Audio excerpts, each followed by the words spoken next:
पिता और पुत्र की रोचक कहानी। एक बार पिता और पुत्र जल मार्ग से यात्रा कर रहे थे और दोनों रास्ता भटक गए। वे दोनों एक जगह पहुँचे जहाँ दो टापू आसपास थे। पिता ने पुत्र से कहा, अब लगता है हम दोनों का अंतिम समय आ गया है। दूर दूर तक कोई सहारा नहीं दिख रहा है। अचानक उन्हें एक उपाय सूझा।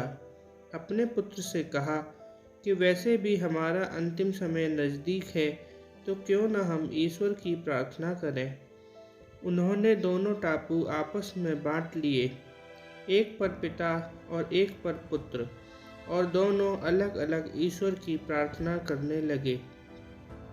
पुत्र ने ईश्वर से कहा, हे भगवान, इस टापू पर पेड़ पौधे उग जाएं, जिसके फल फूल से हम अपनी भूख मिटा सकें।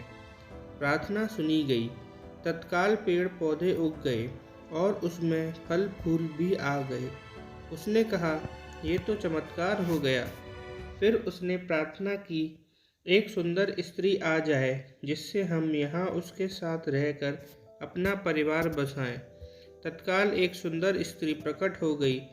अब उसने सोचा कि मेरी हर प्रार्थना सुनी जा रही है, तो क्यों न हम ईश्वर से यहाँ से बाहर निकलने का रास्ता मांगें। उसने ऐसा ही किया। उसने प्रार्थना की कि एक नाव आ जाए जिसमें सवार होकर हम यहाँ से बाहर निकल सकें। तत्काल नाव प्रकट हुई और पुत्र उसमें सवार होकर बाहर निकलने लगा। तभी एक आकाशवाणी हुई, बेटा, तुम अकेले जा रहे हो, अपने पिता को साथ नहीं लोगे? तो पुत्र ने कहा, उनको छोड़ो, वो इसी लायक हैं।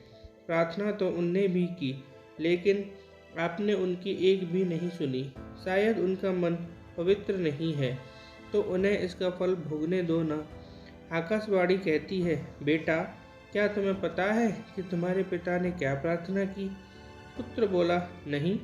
तो सुनो, तुम्हारे पिता ने एक ही प्रार्थना की, हे भगवान, मेरा बेटा आपसे जो मांगे उसे दे देना।